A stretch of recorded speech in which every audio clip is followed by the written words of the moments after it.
The start of free agency has been absolutely insane, man. These contract numbers are in the stratosphere. I get the cap went up, but I feel like some guys are getting overpaid right now. And this Ronnie Stanley deal is actually making me feel a lot better about signing him right now because 20 million for Ronnie is a bargain compared to some of these other contracts that other teams are tossing out right now. But let's start with who the Ravens lost today in free agency, and that is Patrick Mekari to the Jaguars. 3-year, $37.5 million, over $20 million guaranteed. That's a great payday for Mekari. He's probably going to be the starting guard for the Jaguars now. And I didn't expect him to come back, especially after we re-signed Ronnie. We don't have much cap room, and most likely Mekari wasn't going to be our starter again. So I am not surprised that he left. But congrats, Patrick Mekari, man. I mean, he got paid a lot more than I thought he would. Not that that's an insane contract, but it definitely is higher than I thought. Being over 12 million a year is decent investment for Mekari, but he did a lot for the Ravens. Literally started a game at every single position on our line. I think him starting at left guard all season last year and not consistently performing well kind of left, a little bit of a sour taste in a lot of Ravens fans' mouth. But let's not forget that when he was our sixth man on the line and kind of filled in as just a backup where needed, this was the most versatile backup we've ever had. This guy could come into any position and hold the fort down for a little bit if there was an injury. And I just don't want to forget, how good of a career he actually had with the Ravens. This is an undrafted free agent. He wasn't even drafted, and he ended up having and still is going to have a really solid career. And now the Ravens will get probably a 5th-round comp pick because of the value of contract that Mekari just got. So you go from signing an undrafted free agent, keeping him as a backup. He fills in when needed, does a great job, ends up starting for us, does an okay job throughout the season, and now he's getting paid and will net the Ravens a 5th-round comp pick. So I think that's a good situation. It worked out, honestly. It worked out for all sides. Mekari gets to go start. He was not going to start for us. And that leaves left guard wide open, which we already knew. Right now, Voorhees is slotted in as the starter there, but we'll see what happens in the draft and things like that. But congrats to Patrick Mekari, and good luck in Jacksonville, man. Another former Raven just signed with the New York Jets, and I know a lot of Ravens fans are probably going to be happy about this after the season he just had, but that is Brandon Stephens. 3-year, $36 million. So also getting around $12 million a season, pretty similar contract to Mekari, and that should also net us another 5th-round comp pick. So the Ravens are cashing in comp picks. No surprise there. I feel like we're the king of comp picks every year, and this year's no different. So Mekari and Stephens will net us some comp picks. Stephens moves on. Hopefully can have a better year with the Jets than he had last year. I guess he's on the opposition now, but I don't expect the Jets to be that good. So I guess I'm kind of just rooting for Stephens to rebound and have a good career. But if the Jets are contending or if they're playing the Ravens, then I'm not rooting for Brandon Stephens. But he had a great year for us 2 years ago. So I don't want to forget about what he's done for us too. He definitely has had some really solid moments and held the fort down when Marlon Humphrey was struggling with injuries. We had Brandon Stephens and Ronald Darby out there, and we had the top defense in the NFL. It was the Mike McDonald defense, but still crazy that Brandon Stephens had an elite season just 2 seasons ago, and then last year really took a step back in his contract year, but ends up getting a decent deal with the Jets.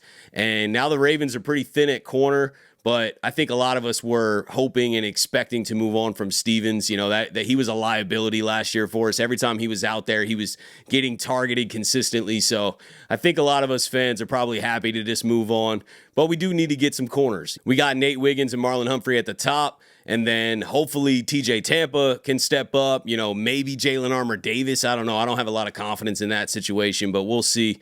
But definitely need to attack corner in the draft. Get a corner or 2 in the draft, maybe sign a vet free agent corner. I'm not sure. We don't really have a ton of money. I don't know where our cap stands at this point either. That's a whole other discussion, is there's been no announced contract extensions or restructures. We've been talking, Marlon Humphrey might get extended. Lamar Jackson, Roquan Smith could get restructures. What's going to happen with Mark Andrews? There's a lot of things that's still kind of floating out in the air. I don't know if contract restructures have been done behind the scenes for Roquan or Lamar. Neither of them have agents. So if they did do some restructures, it definitely could be kind of kept under wraps until we need to be cap compliant on Wednesday, which is when officially the new league year starts. There's no way we're cap compliant right now with that Ronnie Stanley deal.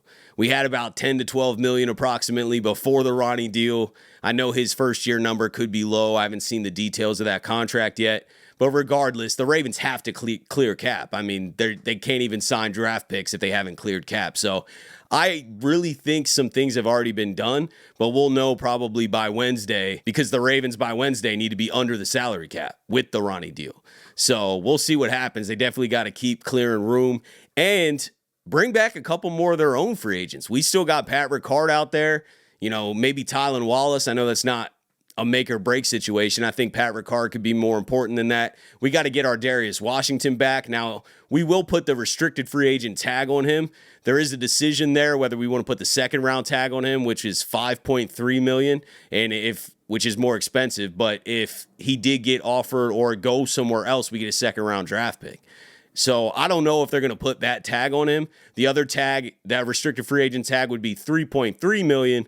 And if another team offered him a contract over that, we have the ability to match it, or we just let him walk for nothing.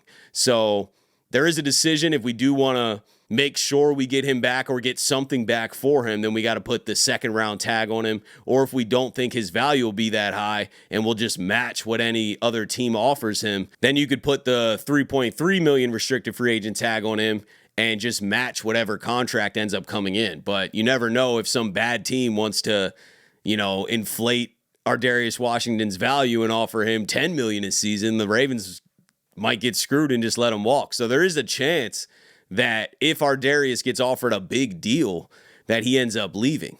But I really believe that we'll end up keeping our Darius regardless. I think that the Ravens are going to make sure that they keep him. I don't think he's going to get offered a deal in the stratosphere. So if, he does get offered, let's say $5 million a year, $6 million a year, I think the Ravens will probably just match it.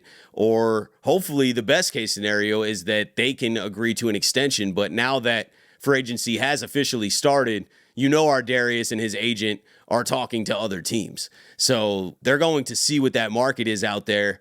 I'm sure the Ravens have already offered an extension number. He clearly didn't like it. He put out a tweet saying bet. He also put out that same tweet a couple years prior and then ended up signing the extension with the Ravens. So I do think something similar like that will happen. I don't know if that'll be today, tomorrow, later this week, next week.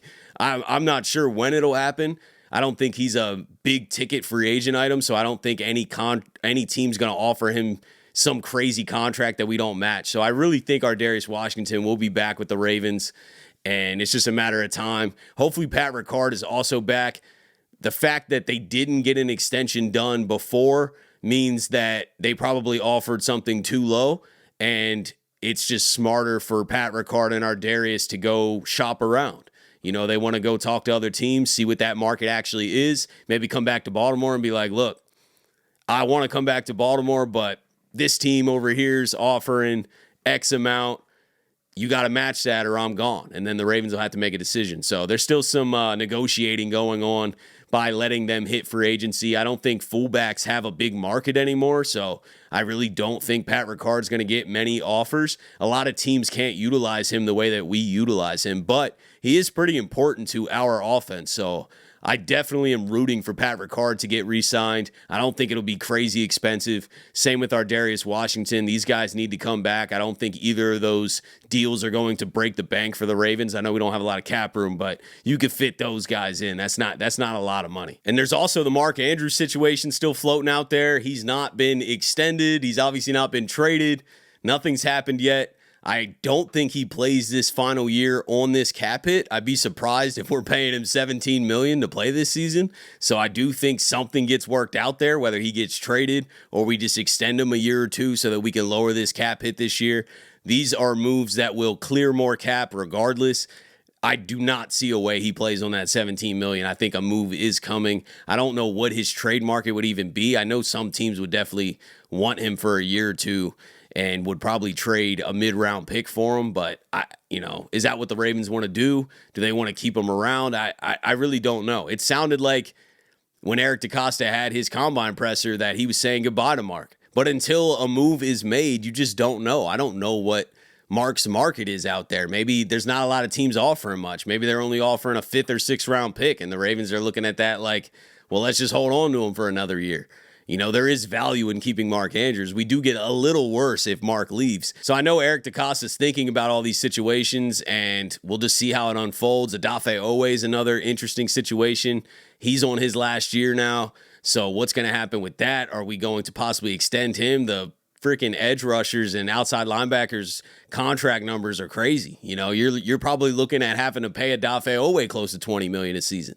So are the Ravens even able to invest in guys like that right now? I know we're going to attack in the draft, but I don't think we're going to be big spenders. And we'll see when these restructures get announced and what kind of cap room the Ravens have cleared. I think that'll open up a better idea of how aggressive they can be. Not that there's a lot of big ticket free agents even out there right now. A lot of the top dollar guys got signed today.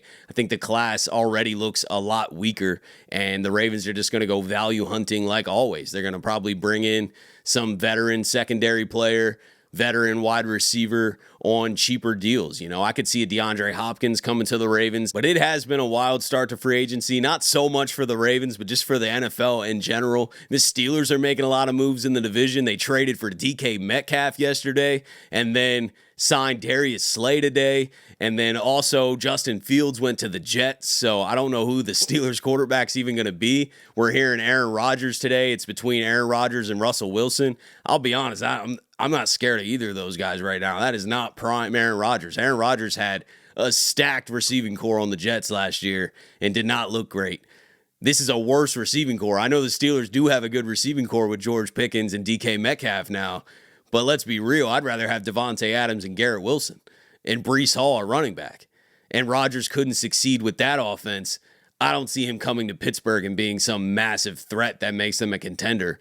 And I don't think Russell Wilson does that either. I know he's got probably some kind of connection with DK Metcalf from Seattle, but we saw Russell last year. It just doesn't scare me. I don't think the Steelers making all these moves make them a contender because they don't have a great quarterback. If they had a great quarterback, I'd feel differently about it. DK Metcalf going to the Steelers, I'd be like, man, that's crazy. But they just paid him $33 million a season. They don't even have a quarterback. So I don't really know what their plan is. I don't think the veteran quarterback market right now is even that deep. Darnold goes to Seattle. I just don't think that there's a lot of options out there for the Steelers to take their team from where it's at right now to a Super Bowl contender or even threatening to win the AFC North. I just don't see it, man. But this week's just getting started. I mean, from a Ravens standpoint, we definitely got to bring back a few more of our own guys. I think that will happen. I just think they're testing the market right now, talking to other teams, seeing what kind of value they even have out there. And we already lost Brandon Stevens and Mekari, which I don't really think are losses. They were pretty expected. So the Ravens don't get a lot worse. They're going to add a lot of guys in the draft. They brought back Ronnie already, which makes this offensive line transition pretty easy now. I don't think this offseason gets really complicated outside of just stacking guard competition and depth on the line in general. I mean, the Ravens offseason is kind of simple. You know what I mean? I don't think there's going to be any major moves. The Ravens are going to bring in some minor deals that could really produce, though. I'm not downplaying the veterans that they get on a value deal. We've seen that too many times. Look at Kyle Van Noy. He's like one of our best pass rushers right now. We signed him extremely late on a value deal. So, I mean, we will find a guy like that. There will be a guy that's brought in, probably a couple guys that's brought in that really add to this team. It just won't be on a massive contract. I mean, even veteran like Khalil Mack got $18 million. You know what I mean? We were never going to pay that. I was looking at Khalil Mack as a potential option to add to our pass rush unit, a veteran late in his career that we could probably get on a value deal. That's not a value deal. 1 year, $18 million is not a value deal. That is crazy. So no chance of anything like that happen. I've been seeing people talk about Joey Bosa. I think he's going to the Niners with his brother from what I'm hearing, but if Khalil Mack's getting $18 million, Joey Bosa's not cheap either. And the Ravens aren't spending anything like that. Our big splash was Ronnie Stanley. As of right now, I think the Ravens are still in a great spot. They're going to be able to bring back some of their own guys and also go value hunting for veterans. So we'll see how it plays out. Let me know what you guys are thinking about everything. Appreciate you, as always, for tuning in to another episode of the Flock Rundown. Have a beautiful rest of your day, and I'll let the greatest linebacker in the history of the game take us out. Ravens Flock. The Flock Rundown is the place to be. My man Ryan has been a lifelong Ravens fan since he was born. The Flock Rundown. Nothing gets better than waking up and wondering how high we can fly. Tune in. Motionless brainwaves attempt to swim their way to sense, can't tame the untamed.